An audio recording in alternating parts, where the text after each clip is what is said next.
6 o'clock, I'll call the meeting to order. Would you please stand and salute the flag? I pledge allegiance to the flag of the United States of America and to the republic for which it stands, one nation, under God, indivisible, with liberty and justice for all. Thank you. Welcome to the meeting. Next thing on the agenda is the approval of the minutes for the last meeting, December 1st. I thought they were good. I make a motion, we approve the minutes last meeting, December 1. I'll second the motion. Motion by Ken, second by Chris to approve the minutes of December 1st. All those in favor? I'll abstain, I wasn't here. Next are department reports, and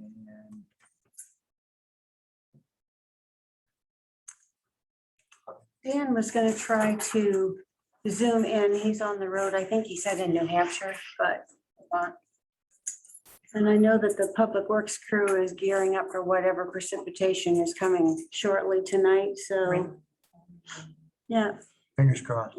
our new police chief is too new to, and not even appointed yet, so I guess you got me. Okay. I can give you an update on the cruiser. The old cruiser was brought down, stripped out down at the Wiscasset. The new cruiser was brought down yesterday and they're starting to set it up as of today. So they said that we should have that back in another 7 to 10 days. Merry Christmas. Yes. Now, if we could get our plow truck. So what I have is just the way the holiday falls this year, the Christmas holiday and the New Year's holiday, the town office will be closed on those Thursdays, so the 23rd and the 30th. As everyone knows, town office is closed on Fridays, and normally if the holiday falls on a Saturday, we would be closed on Fridays. So that's not the case. So we will be closed on the 23rd and the 30th. And other offices in town will be closed on the 24th and the 31st because they're normally scheduled to work Fridays, so they will get the Friday off for the holiday. And that will also include the library. And let's see. I attended a meeting last night where Neil Goldberg from the Municipal Association did a presentation about the use of Arpa funds, which was very informative, quite lengthy. I did get the PowerPoint presentation that I was thinking I might send to all of you just so that you'd have it, and I'll share it with Justin so that he's got it, but it basically lays out in great detail the various places that you can use the ARPA funds and where you cannot use them. So going forward, there are a whole bunch of areas besides just strictly COVID type things. Dennis has approached me and wants to have a discussion with the select board. And if you're okay with it, I would like to put it on the agenda for the next meeting for a work session. And he wants to be able to have a licensed caterer, off-premise caterer come in for events at Cumston Hall to sell beer and wine to the guests. His plan would be to have it downstairs in the lower level so that it's not up at the theater. But whenever there is a renter there at that event, they would work it out with the renter to have a caterer there. So if the select board is okay with that, I have checked with our attorney. We do not have any policy that I can find anywhere that says that it's not allowed. And I checked with our attorney to see what kind of vote is required for that. And she said that the select board can authorize that if you so wish. So if you're okay. The only issue with that is each and every instance has to have a permit from the town inspected by the police chief to make sure that they're in compliance for each event. They also need to have liability insurance. Absolutely. And you would have to approve every time that there was going to be alcohol sold there. So it's an off-premise catering permit. The state has already licensed this individual. They've already been through tips training, all of that. The liability is on them for serving. They have to know all about the over serving But you would have to vote actually every time there was going to be an event there that would At involve Compton? alcohol. At Compton. Where it comes to, So he's thinking that he would have them located down in the lower level where we used to meet. there's not much room down there. What is? The room that we were in, that's the only place where the alcohol would be served. So his thought, and really, I don't want to get into a lot of detail here. I'd rather let Dennis explain all of this to you in Yeah, a meeting. okay, all right. But set it up down there so it's not actually in the theater. He'll have a hard sell job to get me to say yes to this, but he can go make his pitch. They drink in the parking lot already, so, Well, that's and good. and bring their own and drink They in can public, so. Bag it to the parking lot if they want to. That's the chief's problem. And the last thing I have is just to wish everyone a Merry Christmas who celebrates Christmas, coming up on a school week. Thank you. Was Dan on there? I thought it said Dan's iPhone, so I don't know if that was Dan, whether he was there. Dan, Roy, are you there? Yes, that's Dan. He's muted. He's unmuting. It looks like him. You hear me now? There we go. Yes. He's in his car again. Oh, yeah. Constantly on the road. I'm a traveling man. Where are you exactly? I am currently in the Kennebunk Oh, parking lot on the I-95. I'm on my way back from Western Vermont. I was there you've been there earlier today. before. Yippee, Vermont. I'm trying to make it home, but we'll get there. Do you have a report, Dan?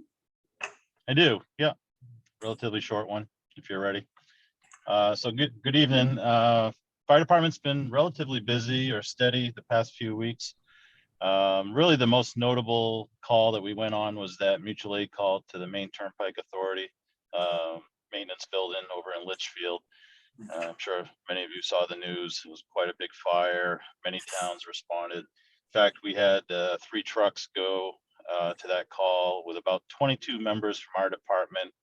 Not all of them went to the call. Some stayed back home and did station coverage while the rest of us were out of town. But it was about a 3 to 4 hour call. I want to give a shout out to our auxiliary members that provided us pizzas upon return into the station. It's always nice when the girls help us out, keep us fueled up. I want to thank everybody again. I'm not sure, I didn't get a chance to read the minutes from the last meeting that I missed, but I had asked Linda to just pass along that our toll road went really well. So I just want to echo again, thanks to everybody that passed by that morning on Saturday, December 4th and donated. That's always a big fundraiser for our auxiliary. So thank you to those that donated or those that visited the station and got pictures with Santa. After this week's training, which is in-house, we'll be practicing on SCBA use and maintenance. We're going to take a couple weeks off and just let everybody enjoy the holidays, and we'll take a break from training and reconvene back in January.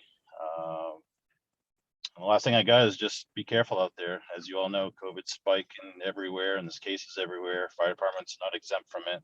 We've had a few cases, but fortunately everybody's recovered, and we got a couple others that had possible exposures. So we're just monitoring everything and trying to practice, good safe distancing and mask up when we can. So that's all I got, unless anybody has questions.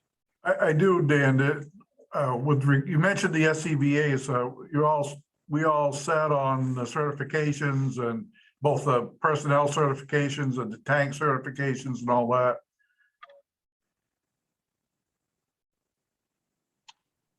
Say that again regarding the SCBA certifications. So Everything's up. yes, I'm sorry. So yes, the certifications are all in good shape. This is the, as you know, probably about 4 years ago, we got brand new equipment at the tune of about $180,000. And so our air tanks are in good shape for, another decade or more. So usually I think it's like a 15-year shelf life on the air bottles. So we're doing really well. Equipment's holding up. It's been really good. Knock on wood, we haven't had a lot of fires, in town, but certainly we've had some mutual aid calls, so we've got to use the equipment. Everything's going really well. So yeah, knock on wood, the equipment's holding up really well. Good. Well, that was the reason for asking, because we spent all that money a few years ago. I wanted to see if everything was holding up well. Thank you. Good. Thank you. Next, select board reports. Anybody? No. Okay, next, public comment. Is there any public comment? Dan's gonna Dan? say that. I don't know if it's safe to bring this up, and I haven't seen the agenda, but I did see that you're just coming out of executive session. Was somebody appointed? Not yet. That's next. Okay. I just want to go publicly and welcome Paul aboard and look forward to working with him. So Same here, Chief. Same here, Chief. Thank you. Apparently not. Super secret. Any other public comment? You should reserve that until after we take a vote. Yeah. Assuming a lot. Okay, no public comment, except for Dan. Next is to appoint Paul A. Fairland as police chief and constable. Thank you. So on November 15th, former Chief Kevin Mulheron, Winthrop Police Chief Ryan Frost, former State Trooper Jim Jones, incoming Town Manager Justin Poirier, Lori Walker, and I interviewed Paul Fairland, who was our single applicant. We did advertise in multiple newspapers on the main municipal site. I have a feeling that people knew that Paul was going to apply and they just knew they didn't stand a chance. But sometimes it's not all about quantity. It is definitely about quality. And the board has had a chance to meet with Paul this evening. He is a longtime resident of Monmouth, well-known, well-respected in the community. Currently a sergeant at the Winthrop PD. He has also been a captain in the Kennebec County Sheriff's Department. Has a long career in law enforcement, has multiple classes that he has been certified in, and is also certified to train multiple subjects. We were unanimous that we needed to look no further for more applicants, and we are recommending to the select board the appointment of Paul Fairland as Monmouth's next police chief. Move to appoint. Second. All right. Sounds good. So there's a motion by Jim, a second by Ken to Thank you. appoint Paul Fairland as the police chief and constable. All those in favor? Thank you. Welcome aboard. Thank you also. So it's okay now, Dan. Now you can congratulate him. congratulations, Paul.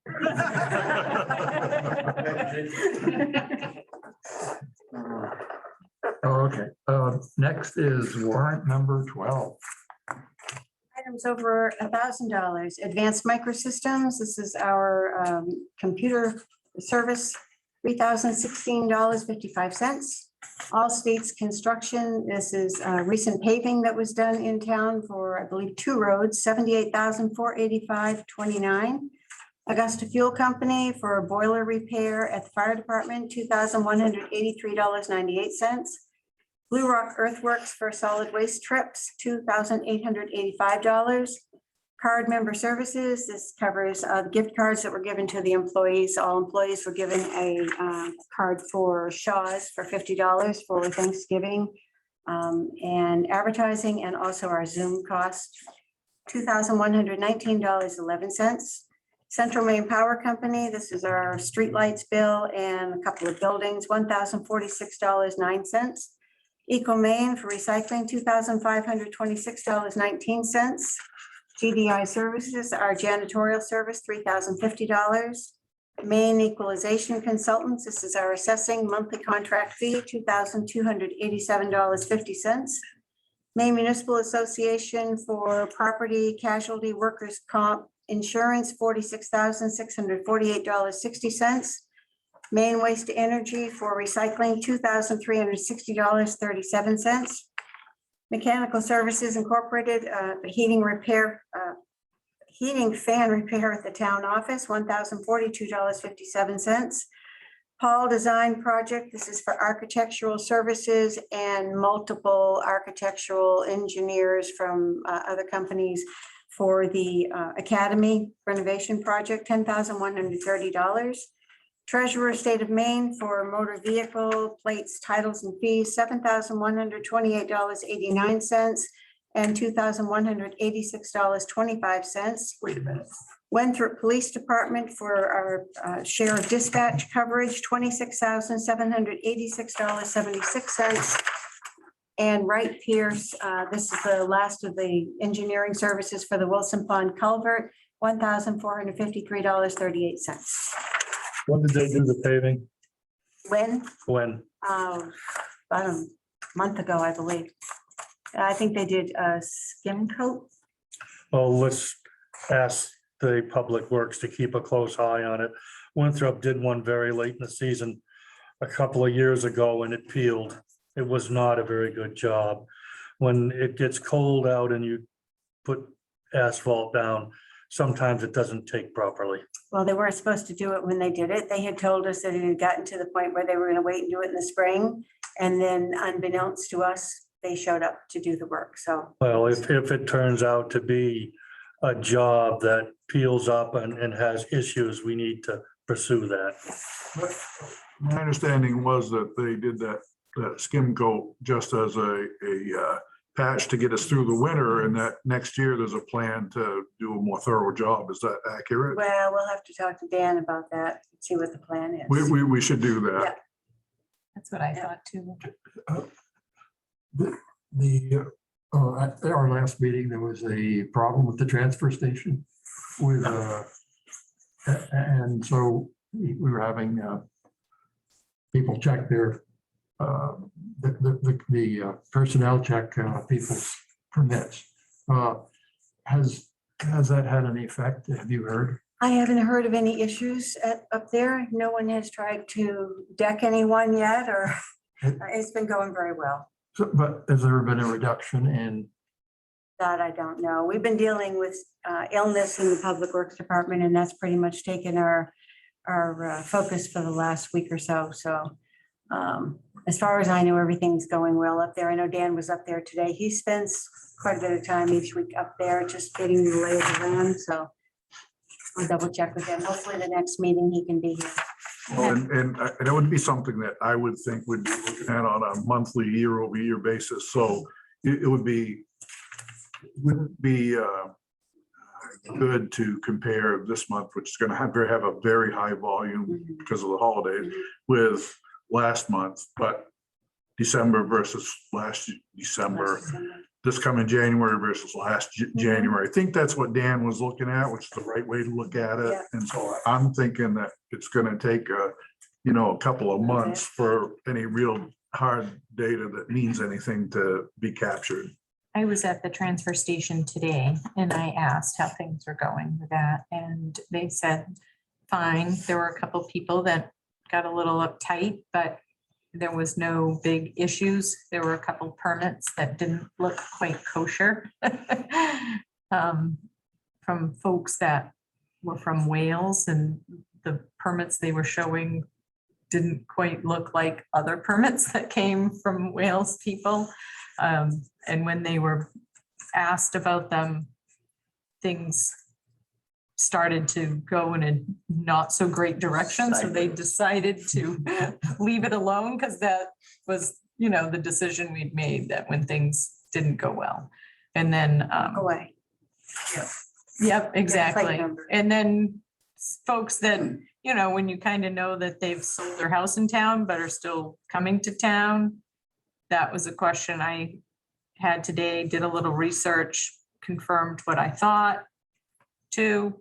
But, some people know that the dump is open, transfer station's open on a certain day and they can go there. But if they don't own property in town, aren't living here, but used to. So those are a couple of things that we discussed today when I was there, so. We need a motion to approve it. Yes, I make a motion to approve warrant number 12. I'll second. So there's a motion by Ken, second by Chris to approve warrant number 12. All those in favor? Thank you. Something that I forgot to bring up that I wanted to was, the town manager and I discussed a leaning tree on Route 132 some months ago. It is not in the public right of way. It's just outside of the public right of way, but a number of people have voiced concerns that in a winter storm that may fall and disrupt power because it'll hit the main power lines on 132. I'd like to have the town manager contact the homeowner and contact CMP and see if anything can be done. CMP has in the past cut down problem trees outside of the outside of the right of way in a preemptive move to, prevent these type of things from happening. They may not be interested in it, they may be, but I'd like to get some guidance on the issue. Can you remind me again where on 132 that is? Just past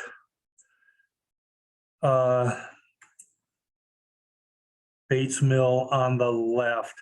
It's very pronounced. It's leaning about like this. The top is in the right of way. The roots are not.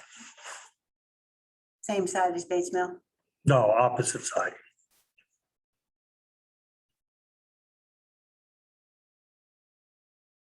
Check it out. The next thing is a work session on the use of the Arpa funds. This item is before you this evening. Chairman Ludwig asked to bring this item forward to discuss distributing some premium pay to the town's employees. The ARPA funds we received half of them so far, approximately 218,000 plus. That's the first tranche. The second tranche will come next year. As I noted earlier, there are all kinds of reasons that you can use it. Most of it has to be related to COVID in some way. One of them is premium pay. And at the onset of this, and they're still working out more details and maybe lessening some of the restrictions on this money, we hope anyway. But we do have some time to use this money. We don't have to rush into using it. And I'm hoping that at some point in the near future, you will meet with your new manager and talk about possibilities. You're probably going to want to get some feedback from the community about what they think you should be doing with the ARPA funds. I think that may even be a requirement to use for projects. But the premium pay part is totally within your purview. So about 75% of the communities in the state so far have done some kind of premium pay.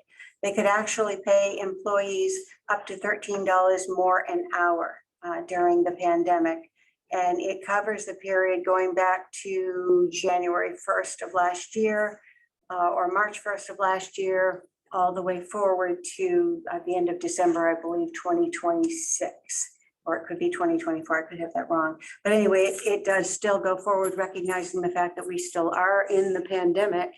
And so what we've come forward with is you could do this multiple ways. You could, up everyone's pay for a certain period of time. And then at the end of that time, you either take that pay away from them or you find a way to budget it in the budget. I think that Winthrop is trying to do something like that. That has a huge impact on the operating budget. Or you can do some kind of a lump sum where you go back and recognize hours worked by the employees and do something that way. Or you can just come up with a range. And I'm hearing, and what I've reached out to the managers around us, and I'm hearing is the average is somewhere around 1,000 to 2,000 for full-time employees. I put forward a recommendation for you to just discuss. Again, this is totally up to you, but for a full-time employee, somewhere between 1,500 and 2,500 per employee, half of that amount for part-time employees, and that would be anyone working as a part-time permanent employee, 20 hours or more a week. And then $750 for the stipend employees, which would include the firefighters and the chief. We did sit down with the chief last week. He came up with a qualifying way of deciding which ones would receive that pay, those who have actually been involved in the last few years. He has some that don't turn out as often as others. So other places have given the fire chief a lump sum and let the fire chief distribute it. But we thought after talking to Dan that it made sense to do the $750 per. Recognizing that if you do give the full-time employees $1,500, that means that the part-time employees working 20 hours or more would get the same amount as the stipend employees, which might not be something you want to do. So you might want to start with the full-time employees at 2,000, then 1,000 for the part-time employees, 750 for all the others, stipend and firefighters. And if you do that, we came up with, you would be expending 73,000 out of your current allotment. So my initial thoughts on this were that that we should do a lump sum payment. I'm more toward the higher side of what you recommended, which was 2,500 for full-time employees. I'm also thinking that we should do more than 750 for the firefighters because they do so much more than they get paid for. They, all the training and they just do a lot more than they get paid for. So, I'd like to give them more than the 750 if that works out to be that we do 20, if everybody was agreeable to 2,500 for full-time and then 1,250 for part-time, then we up the firefighters to 1,000. To me, would be showing some respect for all the effort that they put in. And would that $1,000 that we'd be giving to the firefighters also apply to our stipend employees? Right, yeah, Okay. yeah, I've been thinking of how many others, what they do or whatever, but yeah, absolutely. So we have the opportunity with money that's not coming from our appropriation to say thank you to all the people that serve the town. I think we can afford to do it the best way we can. So moved. Just a couple things that I was thinking about, a way to have the money benefit all of the taxpayers of the town of Monmouth and benefit the town as a whole. We've thrown out over the years being able to add to the town office to create more space, because that's also one of the things that's able to take place with this money to make office space spread out and to be able to, make it a more comfortable working environment and have the storage space that we need. I just want to make sure that we have the money to do perhaps some projects that will benefit all of the folks in the town that pay taxes, that we can use this money for. As a stipend employee, I don't want the money and I don't want to have extra given to me. I don't need that and have no desire to be included in that. We didn't include the elected officials in those Okay. numbers. Right. You So wanna give as a yourself stipend one. employment, that's what I was wondering. No, this is employees. Right, we're not an employee. Yeah.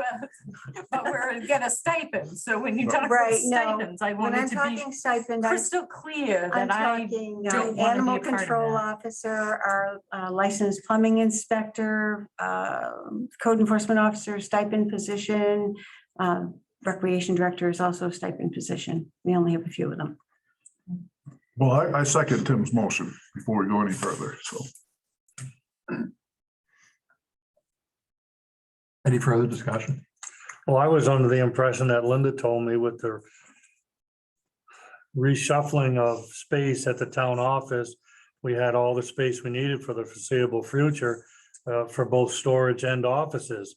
And moving the select board meeting area to here gave us that relief. So I really don't see the need for any additional office space at the time, for the time being. I can address that. I mean, if you come down, it's not so much, Yeah. I think we have storage space enough for our boxes. That's not a problem, but the employees in the front office are on top of each other. The ventilation system. So this is the things that you can use this money for that has to do with COVID. We need to put some kind of an air filtration system in that building to make it safer for the employees. We need to distance them away from each other. I think that your incoming manager is going to request a town clerk position, and we're gonna have to find a place to put that person. And also, it's recommended that we move that finance manager out of the front office so that the finances can all be done without that person being expected to work on the counter. But they're on top of each other out there, and we get a lot of comments from people. It's like, I don't even know how they can work like that under normal circumstances. But we could use COVID to just add some space onto that building and spread people out a little bit. And that's my impression, seeing the limited amount of space they have to work in there. And also the limited amount of space for people to queue out front. There's not a lot of room to queue. And as you know, on Monday mornings, you can go drive by and see people out the door, waiting to get in there. And being able to, having our own money given back to us to do something with, that can benefit the greater good, and benefit a lot of people. I mean, yes, I'm thankful for everything people do for the town. I guess I'm kind of like my grandfather and my father, that when you brought home a good report card, it was a nod. It was an expectation, as opposed to when you brought home a bad report card, there was a lot said. So, and I was thinking, when I looked at the numbers, wanting to go on the lower end of that, just because I wanted to have the money available out there to do some things that could really benefit the town as a whole. So that's my 2 cents. The lobby is another area of concern, especially on Monday nights, because that's when the plumbing inspector is in, and everyone comes in to meet with the code enforcement officer and the plumbing inspector. They try to get them both at the same time. We've got people at the front counter. Throw in the election with the increasing number of people voting absentee. And it's very hard to keep people safely distanced in the lobby now. We've got a significant amount of money available through ARPA. And right now, with inflation the way it is, with electric bills, the supply side going up by somewhere around 80%. So it's going to add like $30 a month to electric bill, fuel. Anybody that's heating with oil or propane or anything like that, they're going to be paying double what they did last year. Groceries, everything's going up so much that if we're able to give them the monies that Tim just moved to give our employees this leg up, then I can't think of a better use of that money. We can work the remaining funds to do from a physical standpoint, whatever it is that we feel has priority needs to be done, in my opinion. But right now, I think we need to help out the people that make the town work. Without them, nothing functions. You don't need a building. You don't need any more space. You don't need patrol cars, don't need fire trucks. So I think we need to take this opportunity to really help out people as much as we can. That's my thoughts on that. Well, I think as an employer that operates in the real economy, we have been through quite a lot of turnover among employees in the past year and a half. That's going to be the reality if we don't, take some action to make sure that folks understand how much they're appreciated when they work for the town of Monmouth. So I look at this as a way to, to make a business decision and say thank you to certainly to folks, frontline folks who've put their health at risk to serve the rest of us. But it's also a good business decision to retain people good people, so that we have staff that can cover the front counter and keep the line moving. Paul, Good point. You got the two R's, recruit and retain. And it's better to retain than it is to try to recruit right now in this environment. Along those same lines, you had mentioned about part-time employees. How does that affect the reserve officers that are going to be working for me?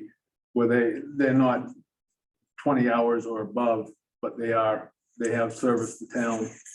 I think we in your proposal, you said you'd prorate we'd prorate something for the people that work less than 20? Part-time, they get so much. We went through all of the reserve officers too, made sure some were still with us, Yeah. and made sure that we had the list accurate. Lori and I spent some time doing that today. Okay, awesome. Thank you. Yeah, I'll get taken care of. Move the question. So I guess my question is you're moving 25? 2,500 for a full-time, half that for part-time over 20 hours, which would be $1,250, and then $1,000 for a stipend and a prorated based on the part-time $1,250 prorated amount for the part-timers that don't meet the 20 hours a week. And it's to current employees? Yes. Yeah. Well, I'm not sure I understand the prorated part. I had the three numbers. It could be a nightmare if we have to start going in and piecemealing it. So if we can just leave the categories, the stipend employees, including the firefighters and the chief, that's one category, that would be the 1,000. And then everyone 20 hours or more is gonna get, or 20 hours part-time will get $1,250. Right, And then full-time would be 32 hours. or but more. but you talked in your proposal about prorating funds for, like Chief just mentioned, the part-time reserve officers that don't do 20 hours a week, but still perform a valuable service. So whether we prorated that as a, say half the 1,000, Mhm. and they got that, they'd be getting something. We can work with the chief but we did look at the numbers and the hours that were being put in, I know today, so I think we were lumping everyone in there. But Okay, we so can if look all of at his that. part-time officers fall into the part-time 20 hours or above, then it's a non-issue. Mhm. They may be lower, But if they're lower, then we need to make sure they get something. right, absolutely. Thank you. okay, we're ready. Ready to vote? Okay, Actually, don't you have to vote on the move the question motion? They didn't get a second. so Then ignore it. This motion dies for lack of a second, but the chair should recognize that. thank you. So there's a motion by Tim and a second by Carol, Harold to follow the schedule of to reimburse or pay ARPA funds to our employees. And following that schedule, all those in favor? Thank you.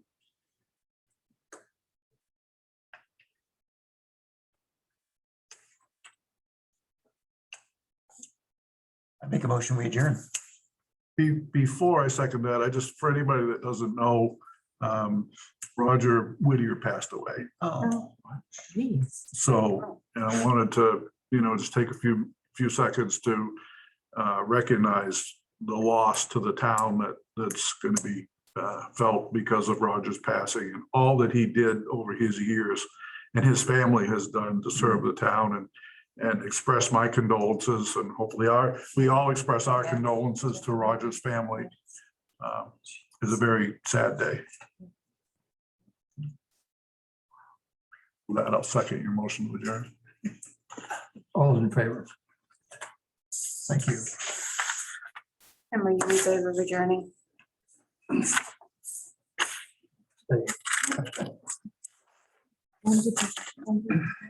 I got a text this afternoon. Yeah, no, I'm not. I don't know. All I got was, I got a message